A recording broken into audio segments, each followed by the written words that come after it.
Bonjour à tous, bienvenue au Balado plein écran, jour 7 de la programmation, présenté en collaboration avec les copains du son et la Case des Jardins de la Culture. Bonjour Ariane. Coucou! Dis-moi à qui on parle aujourd'hui? On a deux très beaux duos aujourd'hui. On commence avec Charlie Guévremont qui nous parle de son film Angle mort, en compagnie de Sarah Sonnet qui parle de son très très beau film Orbite. Des thématiques vraiment intéressantes à explorer. Très hâte d'entendre cette conversation-là. Et puis avec qui d'autre on parle? Un autre duo incroyable, Gender Reveal. Momaton vient nous parler de ce film de genre assez explosif en compagnie de Zachary Bourdeau-Pouplier qui nous parle de son documentaire Le vrai Joe. Beaucoup de fun. Bonne écoute. Piou, piou! Alors, accueillons Charlie Guévremont. Oui, allô? Cinéaste d'Angle mort, bonjour, qui est venu de Québec nous voir. Et puis Sarah Séné, réalisatrice d'Orbite. Bonjour. Salut. Sarah. Écoutez, j'aimerais ça qu'on se délie un peu, on relaxe. Vous avez sûrement compris que, en fait, notre thématique cette année, c'est la thématique de fête, parce que c'est la 10e édition de Plein Écran. C'était quoi votre cadeau de fête préféré à vie? Qu'est-ce que vous avez reçu comme cadeau de fête qui était exceptionnel? Moi, je pense à mon dernier cadeau de fête que j'ai eu la chance de célébrer. Alors, pas ma fête, mais le cadeau, je l'ai célébré il y a quelques jours. Okay. Puis ça a rapport à mon film Orbite, puisque c'est une robe. Une robe, en fait, qui est calquée sur un modèle d'une robe d'une Barbie des années 80, de 1985. Okay. C'est la Barbie Dream Glow et c'est une robe rose avec des étoiles qui brillent dans la nuit, phosphorescentes. Et en fait, moi, j'ai reçu comme cadeau de mon dernier anniversaire la même robe, mais pour moi. Et en fait, les étoiles brillent réellement. En fait, ce sont des petites lumières qui sont dans la robe. Et je la portais pour la première montréalaise d'Orbite la semaine dernière au RIDM, à la Cinémathèque de Montréal. C'est superbe, c'est une excellente histoire. C'est mon amoureux qui me l'a offerte pour mon anniversaire. Donc, je le remercie. On lui fait un shout-out. Et puis toi, Charlie? Eh bien là, vite comme ça, c'est sûr que quand j'ai pas les choses autour de moi, c'est comme si ça existe pas tant que je l'ai pas dans mon champ de vision, genre. Fait que là, j'essaie de me souvenir, puis je suis comme... Il y a rien, genre, qui me vient directement comme ça, là. C'est bien correct, disons, c'est quoi ton gâteau préféré? Chocolat. Chocolat? Okay. Ouais. Est-ce que il y a des dimensions différentes, comme par exemple, est-ce que t'aimes plus la forêt noire ou... Chocolat pistache. Oh! Très spécifique, ouais. C'est très spécifique. Ouais. On peut sauter dans le vif du sujet. Moi, ce que j'aimerais, c'est faire un petit tour de table par rapport à vos films.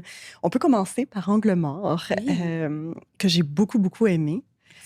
C'est un film qui parle d'aphantasie. Ouais. C'est quelque chose qui touche, d'après ce que je comprends, 1 à 3 % de la population. Ouais, ça dépend des études parce que c'est quand même très nouveau, genre depuis 2015. Ça fait longtemps que ça a été comme découvert, mais c'était comme pas quantifiable, vu que ça se passe tout comme dans la tête. Mais ouais, 1 à 3. Des fois, ça dit 1 à 5. Mais c'est super intéressant parce que ma meilleure amie aussi a ça. Puis, j'ai tout de suite pensé à elle quand j'ai vu. Puis, on a eu des discussions par rapport à ça. Pour les gens à la maison, est-ce que tu peux nous décrire un peu ton film? Oui, c'est un très court film d'animation documentaire autobiographique, dans le fond, parce que j'ai la fantaisie, moi. Fait que ça raconte un peu plus mon rapport à la mémoire à travers tout ça. OK. Plus que comme... Tu sais, c'est pas... dans le sens, c'est pas informatif, là. C'est pas... je suis pas un scientifique, fait que... C'est pas comme une présentation en tant que telle, c'est ton vécu. Non, c'est ça. C'est plus sur mon vécu, ouais. Okay. Ouais. Et puis, est-ce que c'était un film qui était fait dans le cadre... c'est un projet d'études? Oui. En ce moment, je suis en train de finir mon bac en animation à l'Université Laval, à Québec. Puis c'est dans le cadre du cours d'animation documentaire qui est donné par Marie-Josée Saint-Pierre. OK. Fait qu'on a fait ça comme... j'ai fait ça tout seul en 14 semaines avec d'autres projets à travers tout ça, comme en faisant plein d'autres films à travers, d'autres cours. Je te dirais qu'il a été à peu près animé en 2 semaines. Wow! OK. Ouais. Ouais, c'était ma première expérience de faire vraiment un projet de A à Z. OK. C'est pour ça que je suis allée aussi vers quelque chose que je connaissais bien. Est-ce que tu peux nous expliquer la fantaisie? Ouais, dans le fond, c'est l'incapacité voir des images dans sa tête. Genre. Il n'y a pas d'imagerie mentale. Mais ça dépend des gens, parce que ça vient toucher un peu tous les sens, cette affaire-là. Parce qu'il y a des gens, tu sais, qui entendent, mettons, des voix dans leur tête, qui vont entendre des chansons qui bouclent. Puis moi, j'ai comme la fantaisie totale. Genre, vraiment, tous les sens sont comme aveugles, sourds dans ma tête. Genre, il se passe vraiment... J'adore dire ça, qu'il se passe rien dans ma tête. Comme c'est pas vrai, là. Il se passe plein d'affaires, mais il se passe pas d'images, il se passe pas de son. Pour bien comprendre, comme par exemple, si on dit « imagine une pomme », est-ce que tu es capable de fermer les yeux, imaginer une pomme verte? Non. Je peux penser, je pense au concept de pomme, genre. Okay. Tu sais, je suis capable de dire, OK, c'est à peu près cette forme-là. Puis je pense que c'est pour ça que j'ai été autant attirée vers le dessin dans ma vie, puis vers les images aussi, le cinéma. Parce que c'est la seule façon que je peux comme extérioriser tout ça. Ouais. Puis par rapport au son, je trouve ça, je savais pas pour le son non plus. Oui. Donc si par exemple, tu entends une chanson, tu l'aimes, est-ce que tu es capable de te rappeler par exemple du refrain plus tard? Oui, okay. J'ai une très bonne mémoire des mots. C'est très factuel, mais comme je vais jamais comme entendre la chanson dans ma tête rouler, genre. Je ferai pas un verre d'oreille, là. Ça se passera pas. Ce qui est quand même incroyable. Moi, je pense que c'est un avantage, là. Comment ça se passe justement pour la création de ton film? Parce que, tu sais, on va souvent se dire qu'on a les images dans notre tête. Ouais. Alors toi, comment tu repenses au déroulé, à tout ton processus, en fait, de dessin? Étrangement, c'est vraiment un film que c'était comme une lignée de dominos. Puis là, j'ai juste fait tomber le premier, puis tout s'est comme mis en place. Mais c'est sûr que moi, je pars vraiment... Des fois, je commence à gribouiller, puis je le vois tout de suite. OK, ça marche pas. Je change un peu mes dessins. Mais j'ai jamais une idée comme préconçue de ce que je crée. Fait que ça laisse beaucoup de place à l'exploration, je trouve, parce que je suis jamais bloquée à comme « c'est pas tout à fait comme j'imaginais dans ma tête. » Fait que je laisse vraiment le projet comme prendre son élan comme je le sens sur le moment. Genre. Et quand tu l'imagines, ton projet, comment c'est justement dans ta tête? C'est intéressant parce que c'est pas commun, en fait. Oui, étrangement, en fait, c'est très commun dans le milieu de la création. Les artistes se retrouvent, on pourrait croire l'inverse parce que c'est comme l'imaginaire aveugle, si on veut. Mais c'est très commun que les gens qui ont de la fantaisie se ramassent dans des milieux comme de création. Même s'il y a comme rien. C'est vraiment, j'extériorise beaucoup, je dessine, puis il y a vraiment juste jamais d'idées. Tu sais, je sais pas comment pour les autres artistes ça se passe, là, mais je pars de concepts, puis de genre d'ambiance, qu'est-ce que je pense de rythme. Puis ça se monte à l'aveugle, vraiment. Puisque c'est un film dans le cadre d'un projet d'études, est-ce que tu avais des limitations? Est-ce que tu aurais aimé faire plus long? Ou est-ce que tout ça vient vraiment de toi, comme par exemple les techniques ou... Ben, c'est sûr que moi, je fais plus comme de la stop motion. OK. Mais vu que, justement, j'avais comme 14 semaines, puis en théorie, 1 minute 30, mais j'ai contourné un petit peu. Je l'ai tiré. Mais je suis quand même contente qu'il soit sorti comme ça. Genre, le fait que ça soit vraiment comme condensé, tu overthink pas trop tes affaires. Puis c'est vrai. C'est un peu libérateur d'avoir autant de contraintes, des fois, j'ai l'impression. Parce que tu peux aller plus droit au but. Oui, c'est ça. Au début, j'avais comme plus de bouts, tu sais, pour expliquer un peu plus la fantaisie. Puis là, ça devenait vraiment très info, puis j'aimais moins ça. Fait que ça m'a vraiment forcé. En fait, j'ai enregistré l'audio vraiment d'une take. Un jour, je me suis levée le matin.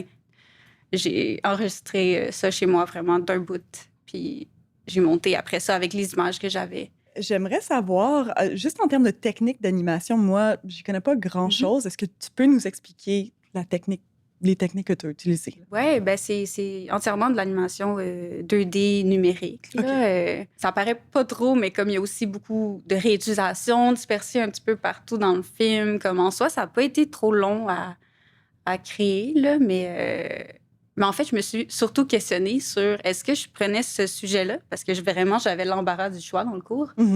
Mais je me suis dit, ça va être un petit peu difficile peut-être de faire un film sur l'absence de visuel. Je me suis dit, comment je mets en image l'absence d'image, tu sais?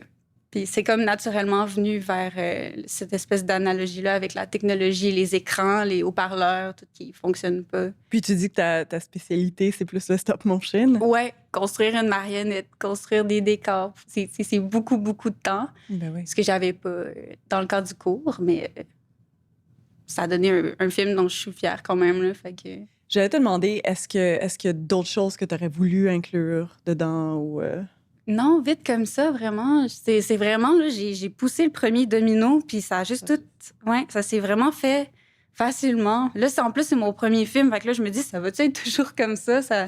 Ça glisse comme ça super bien, mais...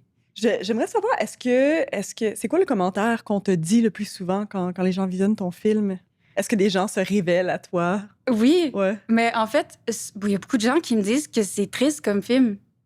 C'est vraiment un feedback que j'ai eu souvent, que les gens sont comme « Ah, ça me rend triste pour toi. » Puis je suis comme « Pourquoi? » Je comprends pas. Même quand que je faisais le film, ma mentor me disait comme « Mais là, tu sais, l'écran, j'ai tellement envie qu'il s'allume à la fin. Genre, tu sais, tu me le montres souvent, puis il est tout le temps vide. Puis pourquoi tu l'allumerais pas? » Puis j'étais comme « Ben, tu sais, il s'allumera jamais mon écran. Je peux pas l'allumer. » Tu sais, puis elle était comme « Mais c'est trop triste. Tu sais, allume-le. » Puis je peux pas, non. Mais ouais, c'est surtout des gens qui me disent qu'ils ont trouvé ça triste. Ouais, la petite larme puis tout, là. Puis je suis comme, mais pourquoi, voyons? C'est sûrement parce qu'ils se projettent. Mais c'est ça. Ils n'avaient plus leur image, mais oui. toi, c'est comme ça que toi, tu as toujours vécu. Donc, tu n'as aucun souci avec ça. En fait, c'est ta réalité. Oui, mais je pense que ça dépend justement du rapport à la mémoire des gens. Si pour eux, ils vivent beaucoup leurs souvenirs à travers les images, c'est sûr que je comprends qu'ils peuvent comme se dire « Ah, c'est super triste », mais je me souviens surtout comme des histoires que tu sais, je me souviens pas des lieux beaucoup, mais je suis capable de me souvenir des moments, des discussions un peu, puis plus comme du ressenti, plus que des images. Fait que c'est pas comme si j'avais pas de souvenirs, c'est juste autrement. Mais c'est un superbe pont parce qu'on peut passer au film de Sarah, justement en parlant de rapport à la mémoire et au visuel. Quelque chose que ta protagoniste dit pendant le film qui m'a beaucoup touchée, c'est être non-voyante, c'est pas une absence de visuel. Et c'est pour ça que je trouve ça beau comment les films en fait, se complètent un peu de ce côté-là. Est-ce que tu peux nous parler un peu de l'idée de départ du film? Comment est-ce que l'idée s'est développée? Alors moi, je suis photographe aussi, en parallèle de mon métier de cinéaste. Je suis d'abord photographe, d'ailleurs, depuis plus longtemps. Et j'avais une idée de projet de photo. J'avais envie de travailler avec des mères aveugles et malvoyantes, en fait. Je voulais travailler sur le rapport à la maternité quand on n'a pas accès au visuel, justement, ou qu'on l'a perdu. Et donc, en fait, moi, je fais souvent ça parce que je travaille toujours en collaboration avec des personnes en situation de handicap pour mes projets photos et mes films. C'est un fil conducteur dans mon travail depuis très, très longtemps. Souvent, je vais à la rencontre des personnes via les réseaux sociaux. Donc, je fais des appels à participation. C'est les gens qui me contactent ou alors je vais repérer des personnes. Je les repère, par exemple, dans les journaux, dans des articles, des entrevues, des choses comme ça. Puis moi, en fait, c'est les réseaux sociaux qui m'ont menée sur le compte Instagram de Marie-Christine, qui est une personnalité qui parle beaucoup du handicap visuel, du sien, en fait, de son rapport au monde. Et puis, elle a beaucoup d'humour. En tout cas, c'est quelqu'un qui sensibilise d'une manière un peu différente de ce qu'on peut voir habituellement. Et donc, en fait, j'ai découvert cette personne, je lui ai écrit, puis je lui ai proposé qu'on se rencontre, je lui ai parlé rapidement de mon projet par écrit. Elle m'a dit que ça l'intéressait, puis elle m'a dit « J'aimerais beaucoup qu'on se rencontre ». Donc, on est allés marcher ensemble au jardin botanique. Et en fait, ça a été vraiment un coup de cœur mutuel, toutes les deux. Et ça a été le début d'une amitié qui dure. Et puis maintenant, Marie-Christine, c'est une de mes plus proches amies. Tu vois, on s'est rencontrés pendant la pandémie, en plein été. Et puis, donc, quand je l'ai rencontrée, en fait, je me suis dit, à la base, je veux faire un projet avec plusieurs personnes, plusieurs femmes, plusieurs enfants. Mais je sens une telle richesse, avec elle une telle profondeur, avec elle et son enfant, parce qu'elle a un fils qui aujourd'hui a 9 ans, Liam. Je me suis dit, j'ai l'impression que ça va se resserrer, ce projet, à propos de Marie-Christine. Et puis, je les ai photographiés, elle et son fils, et puis finalement, je les ai filmés un jour en Super 8, c'est un médium que j'utilise beaucoup, la pellicule Super 8. Et quand j'ai vu le résultat, ça m'a sauté aux yeux. Je me suis dit, en fait, ça va être ça, la forme du projet. Ça va plus être de la photo, ça va être de l'image en mouvement. Parce que je voyais toutes les possibilités justement d'explorer le mouvement dans un projet avec eux deux. Et puis le son aussi, parce qu'en fait, il y avait quelque chose avec la voix, dans nos échanges, que je trouvais déjà très riche, dans l'amitié qui naissait. Et puis, voilà, j'ai foncé là-dedans. Et puis, ça a été le début d'Orbite, puis ça a été un projet qui a été mené sur 3 ans et demi quand même. Donc, le tournage s'est fait sur 3 ans et demi? 3 ans de tournage, 6 mois de post-prod, ouais.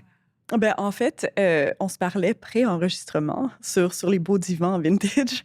Et puis, tu me disais que tout ton travail se fait en argentique à la pellicule. Ce que je trouve super dans ton film aussi, c'est que ça nous permet de voir ce qu'elle voit un peu ou notre interprétation de ce qu'elle voit. Est-ce que tu peux me parler un peu des défis qui sont particuliers à l'argentique, à la pellicule? Oh, c'est sûr qu'il y a plein de défis. Après, moi, j'ai toujours travaillé en argentique. Donc, comme j'ai jamais fait autrement, je fais des photos numériques pour mes souvenirs personnels, mais je ne crée pas de projet artistique en numérique parce que en tout cas, chez moi, il n'y a pas de magie qui se passe en numérique. Donc, la magie, je vais la rechercher justement dans la chambre noire, dans le fait de découvrir mes images par le toucher avant de les voir, justement. Donc, ça, c'était aussi intéressant dans le processus du film. Ben, c'est ça, moi, qui m'intéresse, c'est de ne pas voir à travers un écran, en fait. Et puis, il y a une économie de l'image qui est aussi très, très serrée. Donc, en fait, moi, mes journées de tournage, je te dis, ça s'est fait sur 3 ans de tournage. Peut-être que parfois, je tournais entre 2 minutes sur une journée et 10 minutes maximum, grand maximum. Donc, ça fait très peu d'heures, finalement, de rush, en fait, pour le montage. Mais tout est très réfléchi. Moi, je fais des storyboards, je dessine mes images. Moi, c'est pour ça que je m'intéressais à te poser cette question, Charlie. Comment ça se passe dans ta tête par rapport aux images? Parce que moi, les films, justement, ils commencent par les images dans ma tête. C'est vraiment des photographies en mouvement. C'est extrêmement précis. C'est même une lumière précise. Et comme je travaille essentiellement en lumière naturelle, il faut que le soleil il soit de telle manière, il faut que l'arbre il soit derrière elle pour qu'on puisse avoir cette ombre, etc. Donc parfois, il faut attendre quelques temps. Enfin, dans mon travail, je prends beaucoup le temps. Puis c'est pour ça que ça a mis 3 ans, justement. Mais même sur une journée de tournage, on va attendre que le soleil soit au bon endroit parfois, pour que l'ombre soit aussi au bon endroit. Et donc, il y a des défis comme ça. Le fait qu'on ne voit pas l'image immédiatement, je ne sais pas si ça a vraiment fonctionné. Je le saurai que dans quelques semaines au mieux, voire dans quelques mois. Et puis parfois, ça a complètement merdé aussi. Ça peut arriver avec l'argentique. Complètement. Pour un problème soit de pellicule, de caméra, ou un problème chimique aussi au moment du développement. Parfois, je fais développer, parfois, c'est moi qui développe. Ça dépend du résultat que je souhaite avoir aussi. Mais c'est que des paris, en fait. Je croise les doigts pour que ce soit comme ça. Donc, à la fois, moi, j'adore parce que pour moi, il y a un grand rapport à la magie de travailler en argentique. C'est très excitant. J'adore le moment où je vais découvrir mes négatifs ou le résultat numérisé. Et puis, en même temps, c'est très stressant. Voilà. Donc, ça vient avec... Puis, c'est très cher aussi, hein, la pellicule, surtout au cinéma. En Super 8, en 16 mm, c'est très cher, mais ça vaut la peine. Ça vaut la peine. Donc, ça fait partie des défis. Puis, travailler donc, en argentique avec une personne qui ne voit pas... Ouais. Moi, ça fait que... Mais j'ai l'habitude parce que c'est pas le premier projet que je fais avec des personnes ayant un handicap visuel. J'ai fait tout un projet de photos pendant plusieurs années avec des adolescents aveugles et malvoyants. Et donc, j'ai pris l'habitude de décrire mes moindres faits et gestes pour que, pas seulement ce que je vois moi dans mon viseur quand je filme ou que je photographie, mais vraiment ce que je fais pour que la personne ne se pose pas la question de qu'est-ce qu'elle fait. Je l'entends bouger, mais qu'est-ce qu'elle fait? Non, elle a besoin d'être assurée, la personne. Donc, en fait, il y a le cerveau créatif, puis il y a le cerveau aussi humain qui cohabite quand je tourne ou quand je fais des sessions de photos. Donc, par exemple, pendant le tournage d'Orbite, on était souvent toutes les deux seules, Marie-Christine et moi aussi, pour avoir l'intimité que je recherche. Et puis, je lui disais, là, je suis en train de déplier mon trépied. Je le mets dans le coin du canapé. Là, je pose 2 pellicules par terre. Je vais mettre une pellicule couleur. Donc, elle entendait les bruits, j'ouvrais la pellicule, etc. Je lui disais, là, ça y est, je pose la caméra sur le trépied, je suis en train de de te cadrer. Donc, tu es cadré à peu près au niveau des épaules. Il y a de l'air au-dessus de ta tête. On aperçoit derrière toi la plante dans le coin de ta fenêtre. Enfin, voilà. Donc, je suis tout le temps en train de parler, en fait. Et à la fin de la journée, je suis épuisée. Mais donc, voilà, c'est aussi des défis. Pour moi, en tout cas, c'est primordial que la personne se sente entièrement considérée et pas juste sujet du film, mais c'est une collaboration, en fait. Justement, je tiens à revenir sur quelque chose que tu as dit. Tu disais que tu étais souvent seule avec Marie-Christine parce que c'est ce que tu souhaitais pour avoir l'intimité que tu recherchais. Puisque c'est ton amie, je présume qu'elle s'est tout de suite ouverte, rendue au processus du film, ou est-ce que ça a été un travail progressif? Non, ça a été un travail progressif parce que c'est quelqu'un qui a beaucoup de pudeur. Et parce que Marie-Christine, donc, elle a perdu la vue à l'âge de 30 ans. Donc, au moment où on tournait, ça faisait 4-5 ans qu'elle avait perdu la vue. Et donc, c'est différent, c'est complètement différent d'une personne qui est née sans la vue. Donc, Marie-Christine, il y a aussi un rapport à son environnement qui a changé et qui est compliqué parce que comme elle a vu, depuis qu'elle n'a plus le sens de la vue, il lui manque des repères. Et puis, ça crée de la méfiance, en fait, surtout par rapport aux gens et aux gens qu'elle connaît peu. Et moi, elle me connaissait peu au début. Donc, il a fallu la mettre en confiance. Et puis, c'est pour ça que ça a pris son temps aussi. Puis moi, je ne suis pas pressée de faire le film. En fait, il fallait que ça prenne le temps de la relation aussi, puis qu'elle me connaisse. Donc, quand on se voyait, oui, je tournais, mais on passait aussi beaucoup de moments à manger, à faire la fête, toutes les deux.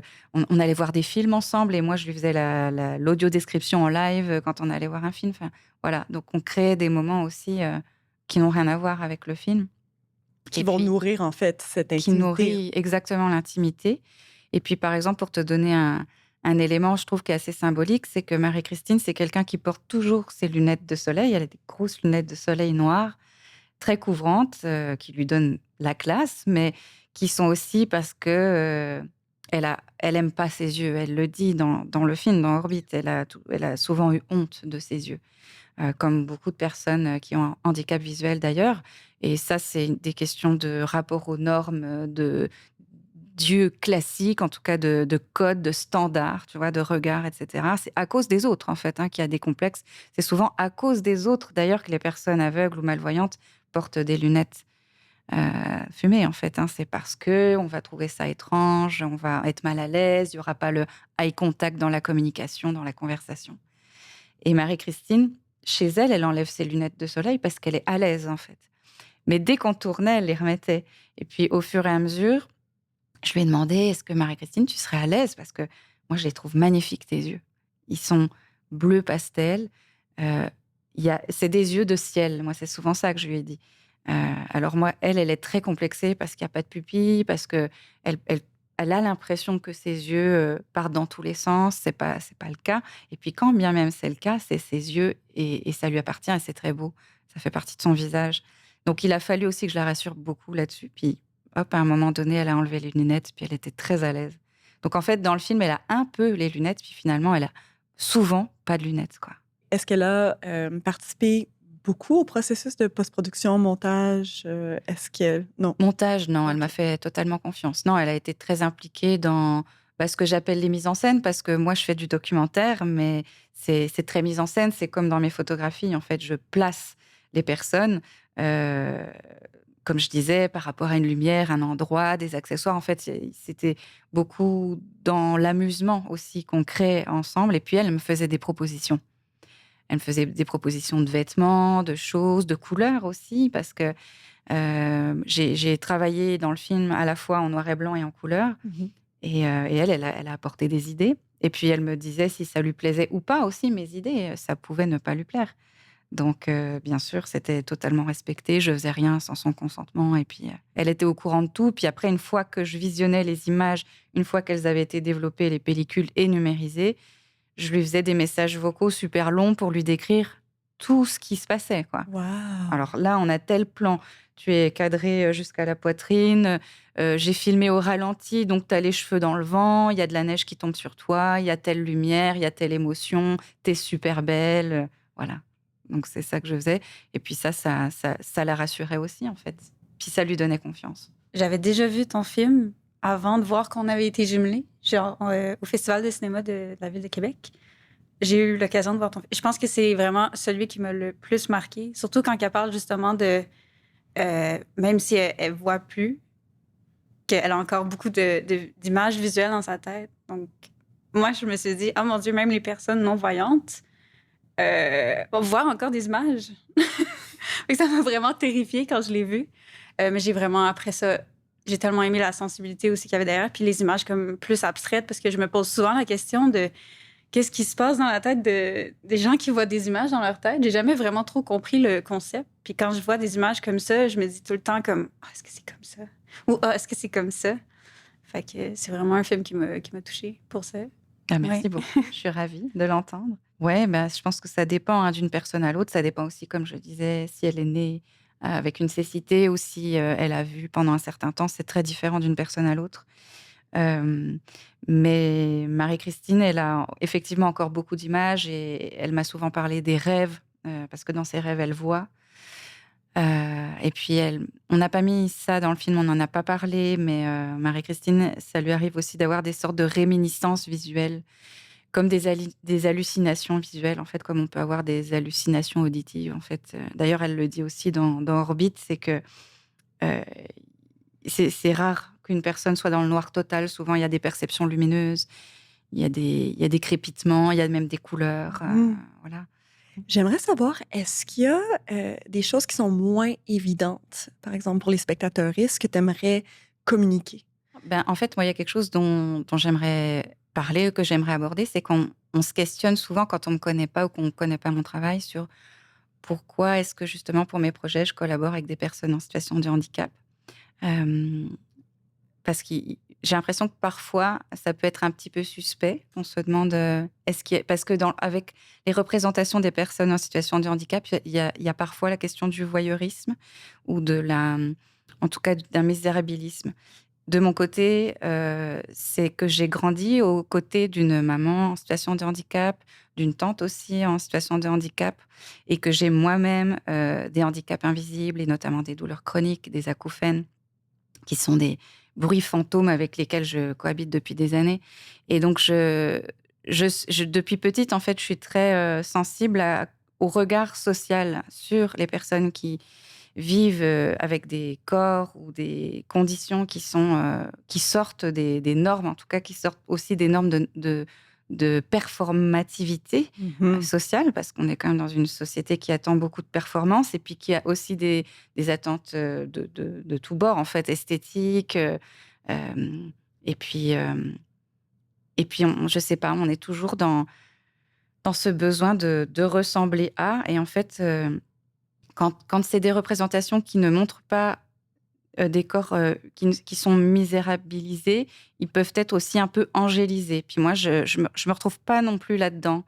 Donc en fait, j'avais envie d'apporter des nouvelles représentations que j'essaie de rendre les plus justes possibles, et puis de montrer les personnes, en fait, telles que je les vois, et puis telles qu'elles ont envie aussi de s'impliquer dans cette collaboration avec moi.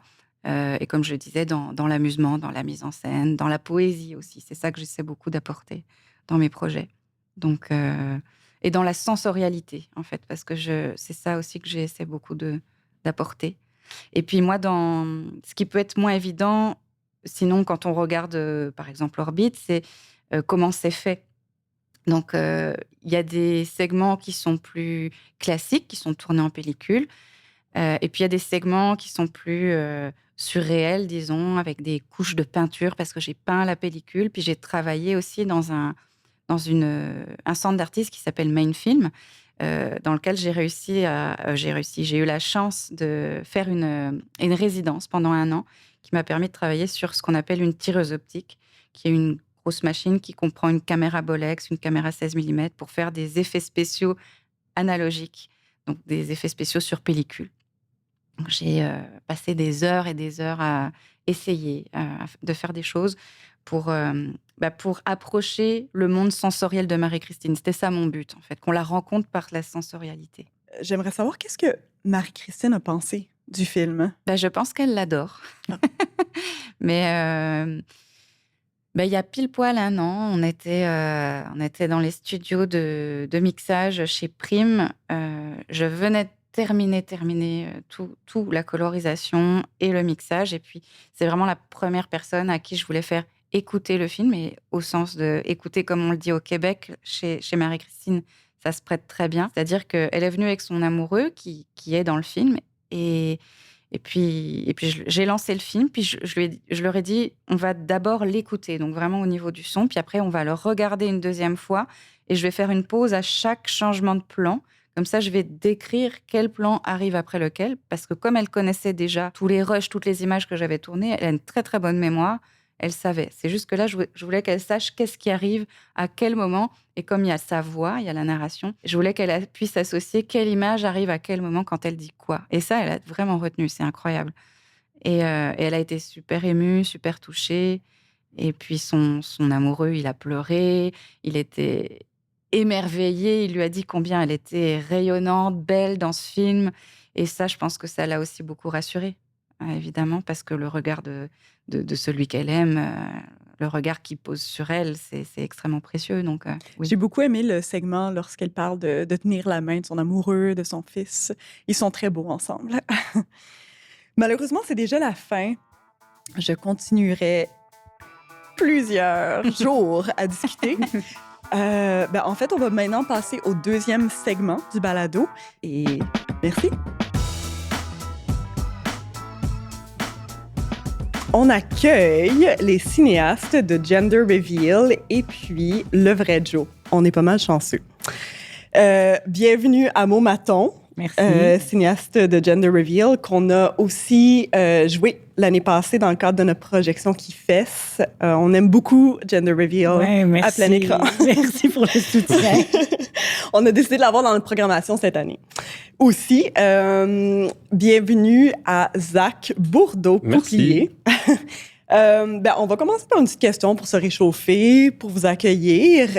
Comme vous avez pu remarquer, notre thématique cette année, c'est la fête, parce que Plein Écran fête son 10e anniversaire. C'est quoi votre cadeau de fête préféré que vous avez reçu? Cette année, en tout cas, j'ai demandé pour Noël une crêpière. Comme je te racontais avant l'entrevue, j'étais allé en France cet été, puis je crois que c'est le plus gros que je ramène avec moi de mon voyage, c'est que j'ai envie de me faire des petites crêpes jambon-fromage. Oh, OK. Fait que je l'attends, je ne l'ai pas encore reçu, mais une crêpière, je crois que ça va me gâter. Je vais être content. Est-ce que tu as découvert ton amour des crêpes en France ou t'aimais ça avant? J'aimais ça avant, même quand j'étais petit, on faisait des crêpes souvent avec ma maman, mais on dirait là, ça a comme ravivé une flamme, mais aussi dans le lifestyle, tu sais, j'en fais 10 des crêpes, et après ça, ça peut être sucré, ça peut être salé, tu sais. C'est généreux. Ouais. Exact, ouais. Toi, est-ce que t'as... Je sais pas comment je l'ai vécu, mais c'est comme mes photos préférées d'enfance. Mes parents avaient comme embauché une mascotte Barney. Ah, pour vrai? À ma fête. Fait que c'est comme mes photos d'enfance où c'est genre, il y a tous les enfants du quartier, tous les enfants ont l'air complètement unhinged, puis il y a Barney sur toutes les photos, puis il y a comme toujours comme un enfant accroché à sa queue qui se fait traîner dans le gazon, comme c'est merveilleux, ces photos-là. Mais je sais pas, tu sais, j'ai aucun souvenir, je devais avoir 3 ans, là. 3 ou 4 ans pour être fan de Barney, mais... Est-ce que ça t'a fait plaisir ou ça t'a laissé un petit trauma? Non, je pense que sur les photos, j'ai l'air bien, tu sais, j'ai l'air à l'aise, en paix. Fait que, mais tu sais, j'ai jamais eu un anniversaire qui, après ça, comme, tu sais, dépassé l'expérience Barney. J'ai l'impression, tu commences en force, Hey, on plonge dans l'univers cinématographique. Mm-hmm. Maintenant, on peut commencer par Zach. Zach, si tu peux, pour les gens à la maison qui n'ont pas vu ton film encore, en fait, si tu peux nous décrire un peu, c'est quoi?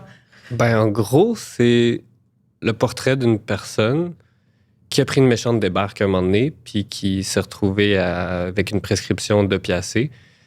C'est un peu comment est-ce que ce moment-là, cette chute-là, puis la prescription qu'il y a eu ensuite, qu'est-ce que ça a eu comme impact sur son itinéraire de vie. Mm-hmm. Mais le film, c'est aussi la relation entre lui puis moi. Mm-hmm. Puis la relation aussi, c'est quoi faire un film, tu sais, comme...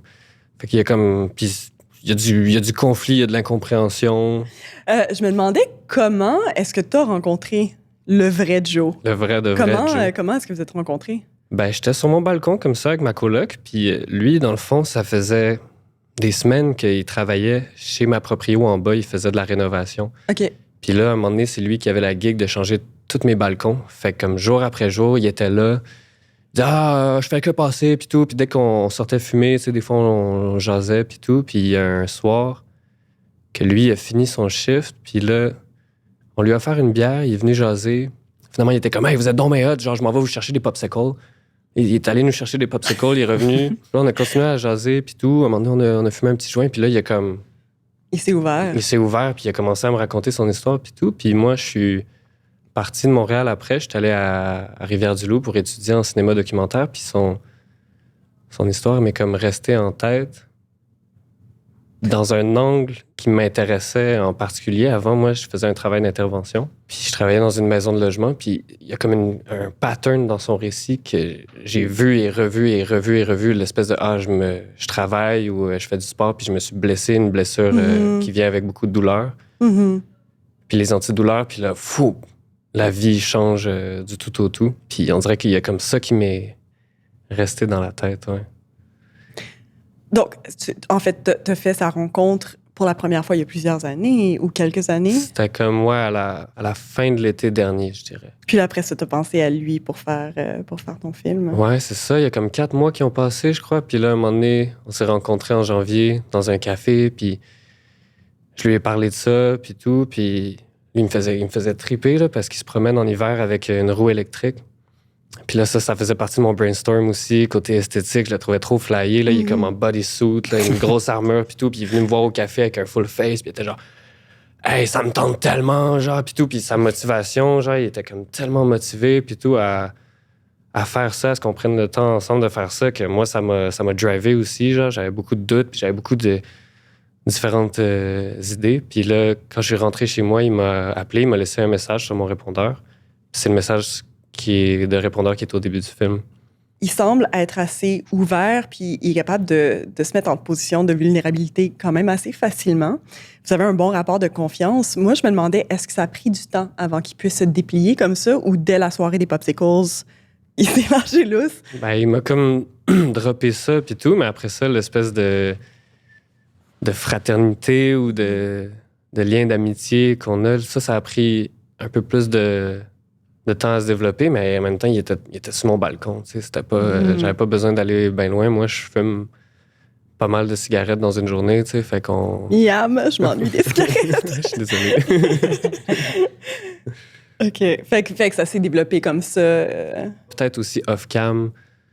Puis on-cam un peu plus tard dans le film aussi, mais j'ai tendance aussi à donner de la vulnérabilité puis à me mettre dans des positions où est-ce que, OK, genre, il n'y a plus rien qui peut nous arriver, là. On s'est mis tout nu, tu sais. Fait que ça aide. C'est pour ça aussi, j'arrive, tu sais, j'étais en jogging avec une tuque de chat, puis on jase, là. C'était un peu ça l'approche. Moi, j'ai laissé la caméra rouler aussi longtemps, puis il y a des moments qu'on l'oublie où est-ce que...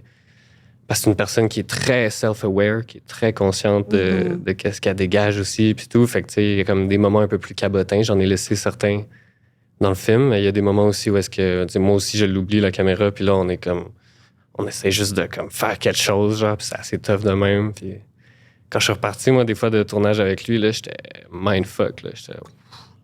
J'ai aucune idée où ça s'en va, cette histoire-là, puis tout. Puis là, c'est vraiment en montage que... Genre de regarder les images des fois, là, au début, là, même surtout comme moi, j'étais à l'écran, là, j'étais « Oh my God! » Genre, je me tournais la barbe. Moi, je me tourne la barbe quand je suis stressé. Puis là, j'avais du footage de moi qui se tourne la barbe. Puis là, je me tournais la barbe en checkant moi qui me tourne la barbe. J'étais « Non! » Genre, ça peut-tu cesser? Mais finalement... Tu te regardes dans le miroir. Ben, c'est ça, tu sais. Puis ça a été comme un travail de comme... OK, tu sais, on est loin du scénario comme... Je l'avais réfléchi, mais c'est une des beautés du documentaire, tu sais. C'est comme, OK, là, avec toute cette incompréhension-là, puis tout, il y a quelque chose à comprendre, il y a quelque chose de vrai qui est là, que ça a été un super travail, ça a été vraiment le fun à faire et confrontant. Oui, totalement. Puis on voit aussi que toi-même, tu te mets dans une position de vulnérabilité. Je me rappelle d'une scène, je pense que vous êtes dans la cuisine, puis il y a comme un genre de quiproquo, puis les deux, vous êtes capables de vous parler.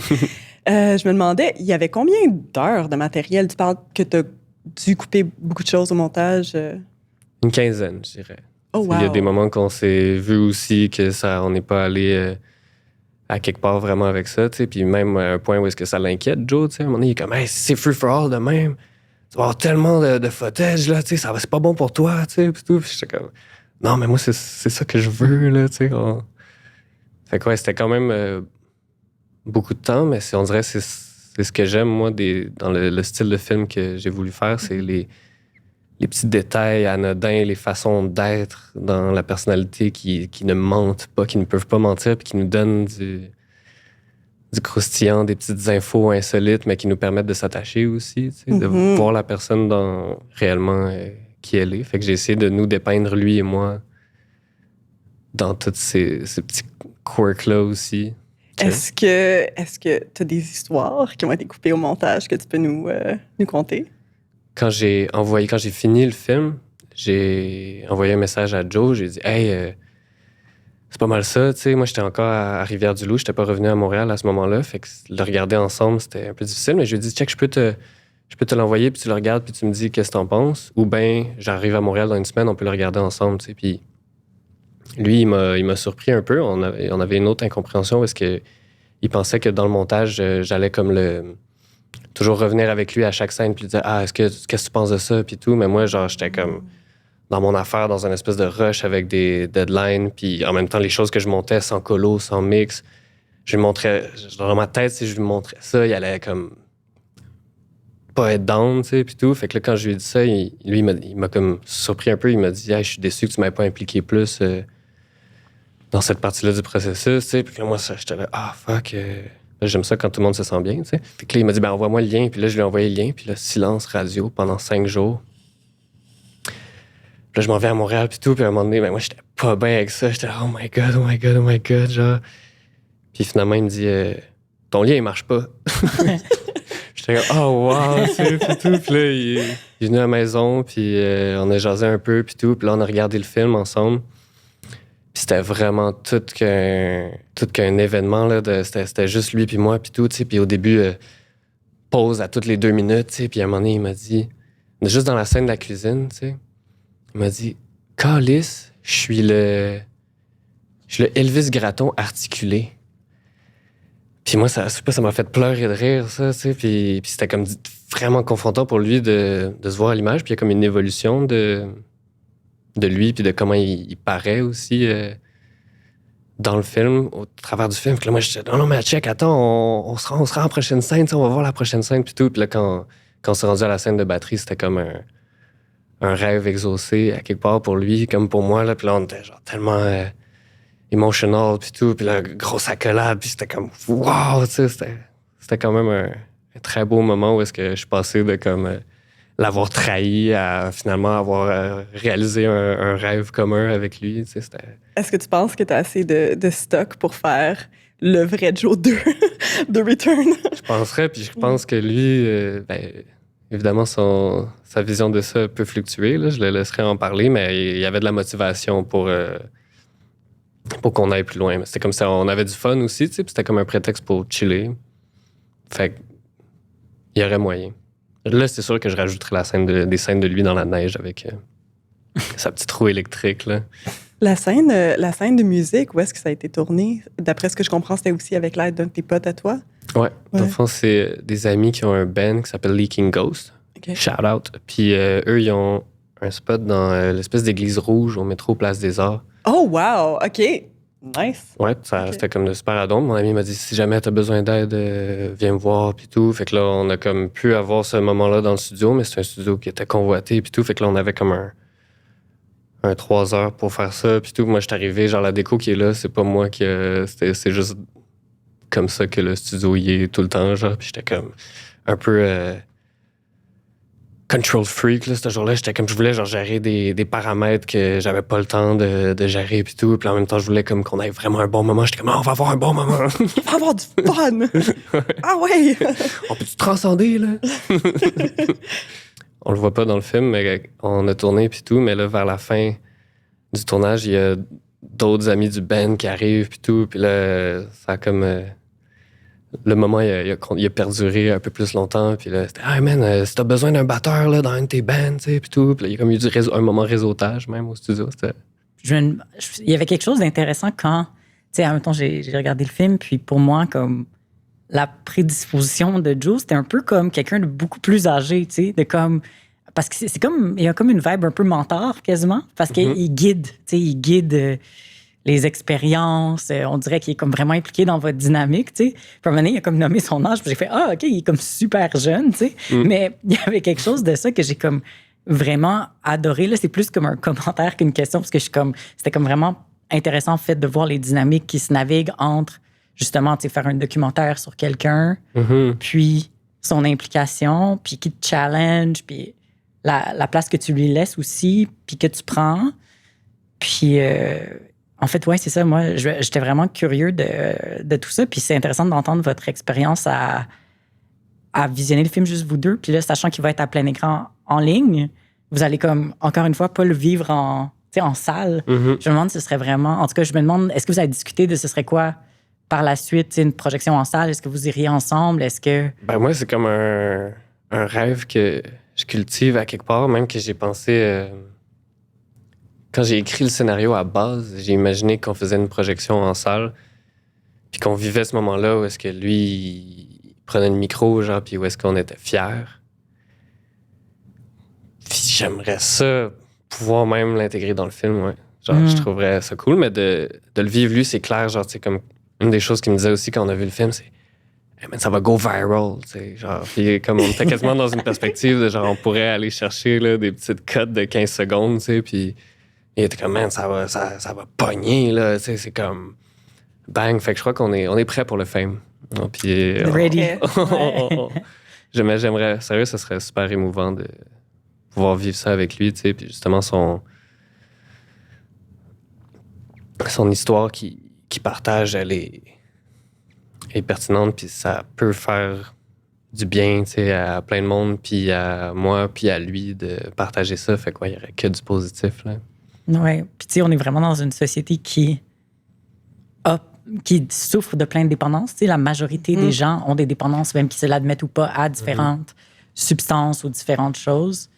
Parce qu'on est tellement bombardés, justement, puis nos systèmes ne sont pas créés pour, tu sais, faire en sorte que, tu sais, justement, les soins de santé, quand tu as une blessure, puis tu te fais prescrire des opiacés, puis après ça, tu es laissé à toi-même, ça n'a aucun bon sens. Puis après, il y a comme... Tu sais, tout ça, c'est parce que c'est des systèmes qui souffrent puis qui sont pas bien créés pour juste adresser les soins comme il faut. Puis je trouve ça vraiment comme... En tout cas, c'était vraiment un film touchant de cette manière-là, mais en même temps, tu sais, il me rappelait de plein de personnalités que je connais, ben, tu sais, de gens avec des grosses personnalités que je connais puis que j'adore. Puis il y a comme quelque chose de tout ça qui est comme... C'est vraiment un beau film, là.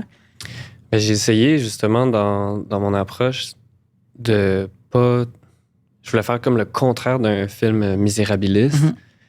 Parce que j'avais envie, puis ça parle de mon expérience aussi, que en interagissant avec d'autres gens qui ont eu ça dans leur parcours de vie, qui ont dealé avec les opiacés, où est-ce que c'est souvent des gens qui ont des univers incroyables, qui ont des sensibilités, puis tout, qui ont des potentiels. Puis Joe, tu sais, quand je disais, il portait un peu ça pour moi, c'était vraiment ça, justement. OK, là, il y a cette histoire-là, il y a ça qui s'est passé, mais après ça, qu'est-ce qu'il y a d'autre qui se passe, tu sais? Puis pour rebondir, tu sais, quand tu parlais de soins de santé, tu sais, présentement, il y a la loi 2 qui vient d'être passée, qui va vraiment avoir un impact sur les communautés vulnérables, en fait. Ben ouais, qui va réduire complètement, qui doit rentabiliser, là, rendre plus efficient chaque moment que des médecins peuvent passer de 2 personnes que les médecins voient par heure à 6, tu sais. Fait que pour faire des suivis, pour aborder des situations complexes, pour... ça va vraiment pas aider, là. C'est encore plus alarmant que ça l'a jamais été, je dirais.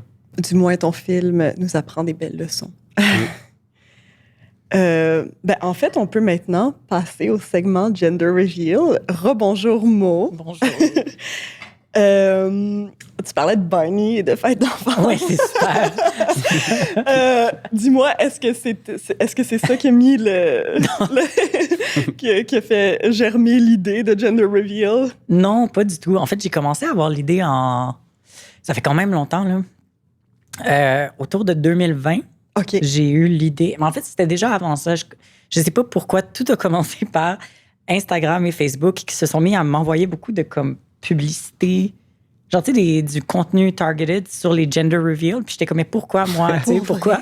Puis je me rappelle, je recevais comme plein de vidéos, tu sais. Puis j'étais comme, c'est vraiment étrange ça. Puis des mariages. Puis j'étais comme, je sais pas ce qu'ils ont vu en moi, qu'est-ce que l'algorithme a pris. Mais les algorithmes Facebook sont tellement ridicules. Mon ami s'est fait hacker puis a réouvert un nouveau compte. Puis ce qui était dans son feed était des vidéos de Joe Rogan. Puis on n'est pas sur publicité. Excuse-moi, continue. On est en podcast en ce moment, on est comme, ouais. Mais oui, mais c'est ça. Puis j'étais vraiment... Bref, ça a commencé. J'ai commencé à réfléchir beaucoup au gender reveal malgré moi. Puis après ça, en 2020, j'ai commencé à avoir l'idée d'un gender reveal qui est juste comme, c'est vraiment over the top, là, tu sais, parce que les gens essaient vraiment de comme créer des fêtes qui sont de plus en plus comme, tu sais, qui sont plus dramatiques que l'autre, puis plus grandioses que l'autre. En même temps que j'ai commencé à travailler sur cette idée-là, il y a eu comme un des feux de forêt en Californie. Il y avait beaucoup de feux de forêt en Californie à l'époque, mais il y en a encore maintenant. Mais c'était un des premiers gros, puis ça avait été déclenché par un gender reveal, en fait. Fait que ça, puis là, j'ai commencé à faire des recherches sur les gender reveals qui virent mal. Puis là, tu sais, j'ai appris qu'il y en avait. Il y avait plusieurs morts, puis à travers le film, parce que les gens créent leur propre explosion ou créent leur propre, je sais pas, le dispositif. Puis... j'ai travaillé sur le film pendant quand même 3 ans, peut-être en développement, 2 ans et demi, 3 ans. À travers tout ça, il y avait tout le temps des nouveaux accidents. Fait que ça me motivait d'une manière. Là, je dis pas... C'est ça, c'était comme une espèce de bruit, de fond qui continuait à m'habiter pendant que je travaillais dessus. T'avais comme une notification non. Des keywords, genre?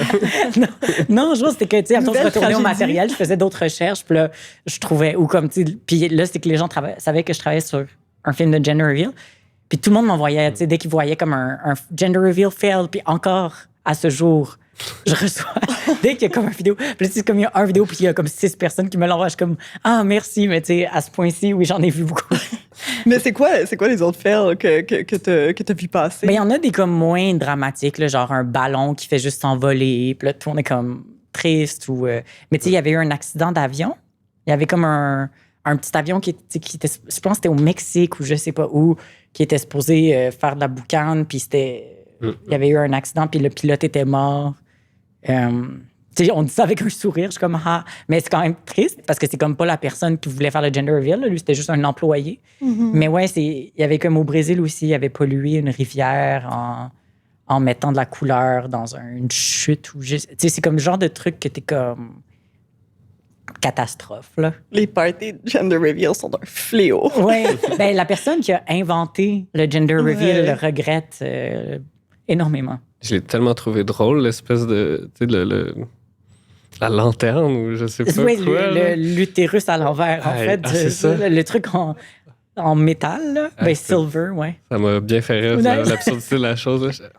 Le dispositif dans le film, là, pour la boucane, c'est quelque chose, c'est comme ça doit représenter l'univers des organisateurs qui travaillent comme en art tech, qui aiment les NTS. Tu sais, comme que... les NFTs, ouais. Je suis trop obsédée sur le NTS Radio ces temps-ci, fait que je mélange tout.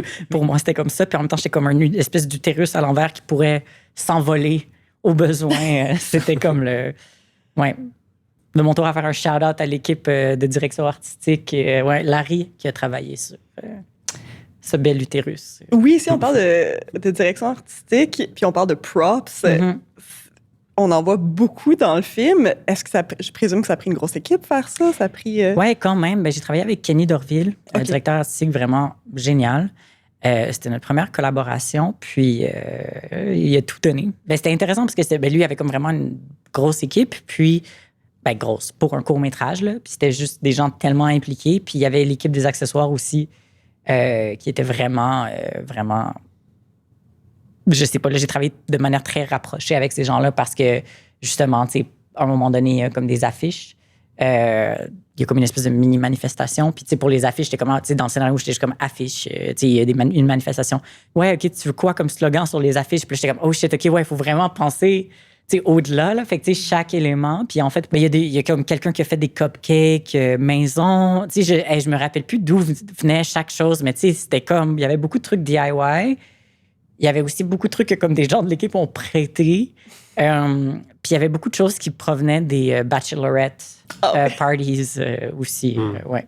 On a comme fait un merge d'univers qui célèbre les identités de genre. C'est superbe. J'adore l'univers visuel de ton film et j'adore aussi la distribution.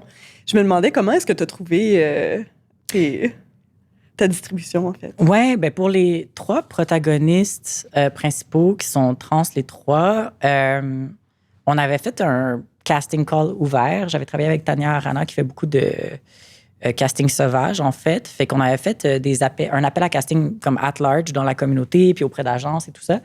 Puis après ça, on a fait des auditions comme... Parce qu'il y avait beaucoup... Moi, j'étais très ouvert à travailler avec des non-acteurs. Fait qu'on avait fait des auditions en groupe aussi pour pas que ce soit juste comme... Tu sais, on avait reçu des self-tapes, oui, mais après, c'est pas tout le monde qui va être comme excellent sur un self-tape quand tu sais pas c'est quoi la formule puis tout ça. Fait qu'on a fait des auditions en personne où on les faisait en groupe, en fait. Fait qu'on essayait différentes formations de personnes. Puis après ça, il y a comme un autre call, un deuxième call, je pense. Puis en fait, c'est drôle parce que 2 des protagonistes principaux, Liraël et K, les 2 étaient dans le même trio. T'sais, ils ont comme auditionné dans le même trio, puis il y avait comme quelque chose du fait que les 2 ensemble, ils étaient comme avec une 3e personne, mais les 2 ensemble étaient incontrôlables. Il y avait comme quelque chose de vraiment chaotique de leur improvisation, de leur jeu, mais qui c'était comme ça se fidait vraiment ensemble. Fait qu'on dirait que comme duo, ils sont vraiment restés dans ma tête. Puis après ça, Ayo, qui est le protagoniste principal du film, l'acteur principal, c'était quelqu'un je pense que Tania avait trouvé sur Instagram, qui est réalisateur, qui avait jamais joué, en fait. Mais on avait juste, des fois, Tania, elle approchait des gens un peu random, qui avaient une présence sur les réseaux sociaux ou quoi. Puis Ayo avait envoyé une self-tape. Puis lui, en fait, il est basé à Toronto. Fait que j'avais fait toute son audition sur Zoom, qui était quand même un bet, là. Ouais, c'est ça, c'est un défi. Puis aussi, tu prends une chance. Tu sais, t'es comme, ben, j'aime beaucoup cette personne, puis j'y vais avec mon gut feeling. Mais c'est quand même plus dur à justifier que quelqu'un que tu as rencontré en personne, puis que t'es vraiment comme... Fait que c'était ça pour Ayo. Puis, tu sais, il a été nominé comme meilleur lead dans un cours au Canadian Screen Awards. Je suis comme... Ouais, ça me fait vraiment... C'était vraiment un plaisir de travailler avec. Puis les autres... Lauren et Alexandre, qui jouent le couple, eux, c'était des comédiens que, tu sais, je connaissais un peu le travail. Puis je trouvais juste que comme couple, ça fonctionnait super bien, là. Puis... J'aime beaucoup, j'aime beaucoup c'est quoi? My boss is definitely a sub. Oui. Oui, à cause de leur dynamique, vraiment.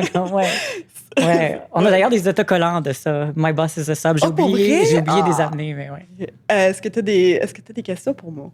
J'avais pas vraiment de questions. Moi, j'ai juste vraiment trippé sur tout l'aspect vengeur, un peu, comme de la chose. Genre, juste quand... C'est quoi? Il dit à un moment donné... Do you leave me the fuck alone? Tu sais, avec la petite fille. Mm-hmm. La petite fille, elle part. Son espèce de cri viscéral, genre animal, là, qui sort. Là, juste là, j'étais comme... Wow. Puis j'avais comme un peu un feeling... Je sais pas, pour moi, il y avait quelque chose que je retrouvais dans l'esthétique, un peu de White Lotus ou de comme... Il y a clairement, ça va go down, genre, ça va go ape shit ici, genre. Puis j'attendais, puis j'ai trouvé que la tension, elle a bien monté, puis... Je sais pas, tout quand ça pète, moi, j'ai adoré ça. Puis la dernière réplique aussi de Definitely a Trans Baby, j'ai adoré l'aspect provocateur de tout ça. Ça m'a fait du bien. J'ai l'impression que j'en prendrais plus, on dirait, des œuvres comme ça, puis qui assument de finir comme ça aussi. Oui, mais merci. Parce que c'était vraiment complexe à naviguer, l'espèce de construire justement cette tension-là, parce qu'il fallait que ce soit comme l'espèce de feeling malaisant, tu sais, de comme il y a quelque chose qui est un peu eerie, qui va péter à un moment donné. Fait qu'il faut créer une espèce de malaise, mais en même temps, Fait qu'il faut le sentir comme public, mais il faut pas que ce soit un point où c'est juste fatigant comme film, tu sais. Fait que, tu sais, comme même, par exemple, le type de musique qui joue en background dans le party, c'est vraiment subtil, mais tout ça, c'était comme tellement difficile pour moi parce que j'étais comme, ben ça reste que ça se joue pendant 6 minutes du film, tu sais. Fait que faut que ce soit gossant, mais d'une manière que artistiquement, je back et que je veux. Fait que c'était vraiment une ligne complexe à naviguer pour créer cette espèce de tension-là aussi où ça te donne envie que ça explose. Tu sais, que t'es comme, je veux que ça lâche cette affaire-là. C'est quoi qu'elle a dit? It's the reveal! Oui. Ah oui, ça, c'était incroyable. Les jeunes filles qui font du TikTok et tout, là, j'étais là. Mais tu sais, honnêtement, la figuration s'est tellement tenue dans ce film-là à tout ce qu'on leur a demandé de faire. Il était comme dédié, là. Mon Dieu, c'était genre un plaisir de travailler avec ces gens-là. Puis il fallait qu'ils reviennent là, pendant 3 jours, eux, là, qui étaient là. Puis c'était quand même quelque chose à faire. Mais ouais, c'était vraiment... Puis pour moi, par rapport à la provocation, il y avait quelque chose qui était important par rapport aux protagonistes principaux. Même comme toute la scène d'ouverture qui est en fait chez Reese, le protagoniste principal. Qui est comme dans une espèce d'appart où il y a comme le polycule qui habite, puis peut-être d'autres colocs, on ne sait pas. Pour moi, c'est comme un espèce de monologue d'ouverture qui était aussi volontairement autodéritif, qui se moque aussi de la culture queer, que c'est pas aussi... Ben oui, le polycule est un peu ridicule aussi, tu sais. Puis, il y a comme, pour moi, c'est important de trouver le ridicule dans chaque chose, puis de jouer avec ces contradictions-là. Parce que sinon, j'aime pas faire des choses trop polished, que c'est comme juste un côté comme si, puis puritain. C'est vraiment pas mon style. Fait que j'apprécie vraiment que t'aies comme aimé la provocation volontaire. J'ai adoré la provocation. Et puis, comme tu le dis, il y a comme une certaine autodérision dans tout ça. J'ai trouvé ça impeccable. Merci. Malheureusement, c'est déjà la fin. Merci beaucoup, Mo. Merci, Zach. Merci à toi. Merci à vous.